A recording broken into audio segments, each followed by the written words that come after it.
What's up, guys? So 4 days ago, the Fung Bros on their YouTube channel posed the question, is there the wrong type of Asian to be? And the answer is no. But within the Asian community, especially in Alaska, you're gonna be treated differently depending on what ethnic group and religion you are. From my experience as an Asian who grew up in Alaska, I'm half Asian. Both my parents are half Asian. My dad has Iraqi ancestry. My mom has Palestinian, Lebanese, Syrian, Saudi, and Yemeni ancestry, right? So, within the Asian community, depending on your ethnic group, depending on your religion, you're going to get treated differently, right? And Filipinos in Alaska tend to gatekeep the Asian community, right? They're the longest established Asian community in the state of Alaska. You have fourth and fifth generation Filipinos who are born in Anchorage or Kodiak, or even sometimes Juneau, right? Or even sometimes Dutch Harbor in Alaska, right? And they tend to gatekeep the discourse about Asians in the Asian community. And due to the Philippines' collaboration with the Zionist entity, due to the Philippines being basically a colonial outpost of the United States and a vassal state of the United States, Filipinos in Alaska get preferential treatment in employment over Iraqis, over Palestinians, over Syrians, and over Lebanese. And I've seen this with my own eyes, right? Furthermore, Filipinos in Alaska frequently sell out to the Democratic Party. You have people like Zionist grifter Genevieve Mina taking photo opportunities with Zionist criminal Mary Peltola, okay? And then being featured on Peltola's Facebook page. That was actually a legit, real post that Peltola did of her posing with Genevieve Mina. You have people, Filipino academics in Alaska, like E.J. Ramos David, who gatekeep the Asian community and totally erase and whitewash any sort of West Asian narrative in Alaska, right? And obviously the West Asian community has grown since my grandpa moved up here in 1960, right? But still, Filipinos largely gatekeep the Asian community in Alaska. It's due to their proximity to the U.S. empire and the fact that they're the longest established Asian community in Alaska. Another community that likes to gatekeep the discourse around Asian identity in Alaska, and it's because of their proximity to the U.S. empire, the fact that they're a U.S. puppet regime, is Koreans, right? And Koreans discriminate against Palestinians in Alaska. Koreans discriminate against Lebanese. They discriminate against Syrians. They discriminate against Yemenis. They discriminate against Iraqis. Within the Asian community, most of the discrimination I've faced from other Asians has been from Koreans.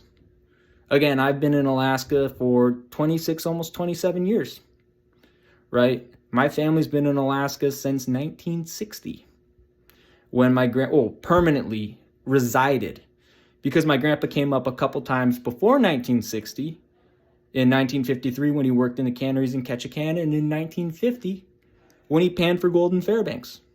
But in 1963, when my family permanently moved up here, when my grandpa permanently moved up here, that's when they were first permanently established here, right? Within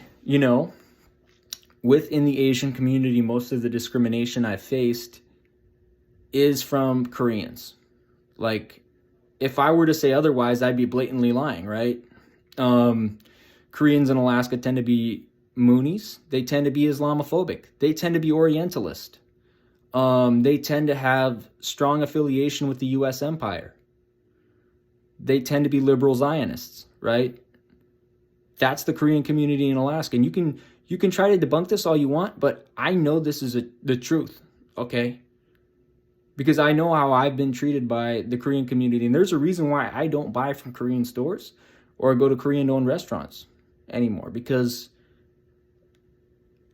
The Koreans, they do not treat Palestinians well, or Lebanese, or Syrians, or Iraqis, or Yemenis, or Saudis well in Alaska. Why? Their proximity to the U.S. empire. And then you also have the Hmong and the Lao, who their only reason they're in Alaska is because their ancestors collaborated with the CIA, right? During the Vietnam War, the Hmong and the Lao collaborated with the CIA. And afterwards, when Laos and Cambodia kicked them out, where did they go? Anchorage, Alaska, right? Well, first they went to Modesto, California, then they went up to Anchorage, Alaska, right? Well, and some of them went to Minneapolis.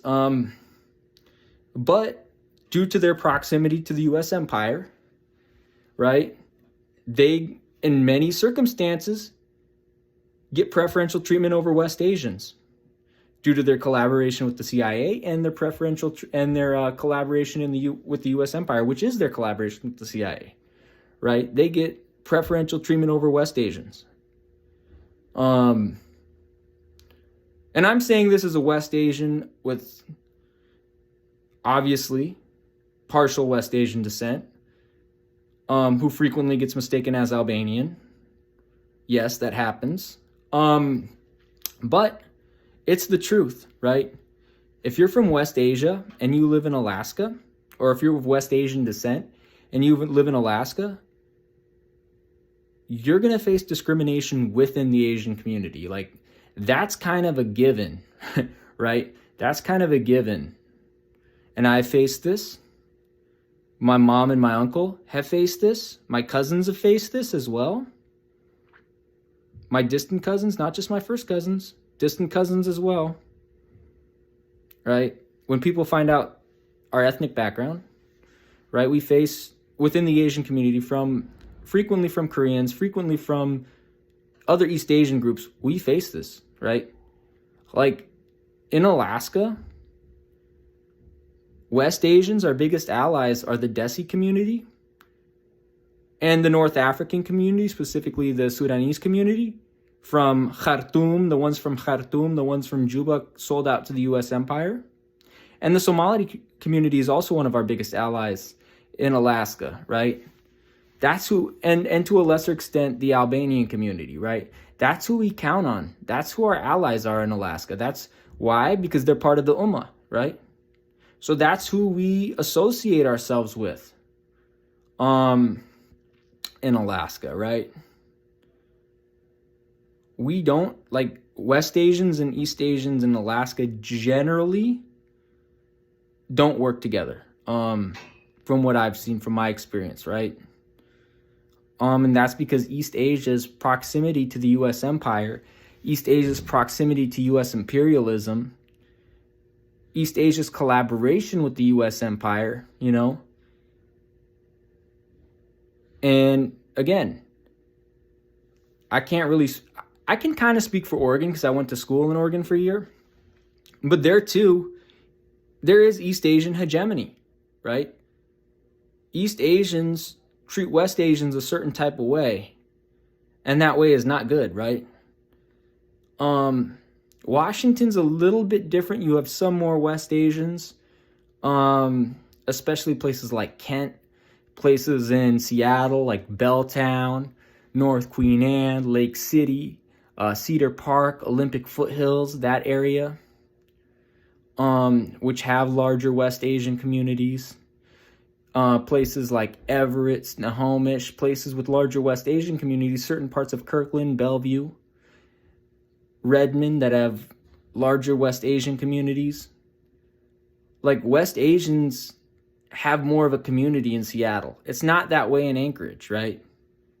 It's not that way. So yeah, and then if you want to talk about Massachusetts, I also was sent to a year boarding school in Massachusetts. East Asians get preferential treatment over West Asians there. The Chinese, Japanese, Koreans. Not only do they treat West Asians, such as myself, poorly, but they get preferential treatment, and not just from the Europeans. West African descendants, Sterling Ince, they give them preferential treatment as well. You know, so there are these disparities within the Asian community that place East Asian, that make a hierarchy due to proximity to U.S. imperialism. And that's what they reward. They reward the sellouts. They don't reward the revolutionaries like me. They reward the sellouts. People like Ethan Yu, Eru Haneda, Genevieve Mina, EJ Ramos David. They reward sellouts, right? They don't reward blue-collar West Asians from the Pacific Northwest, you know. They don't. They reward the sellouts, right? So that's kind of the long answer to the question posed by the Fung Bros. So put what you guys think in the comments. So yeah.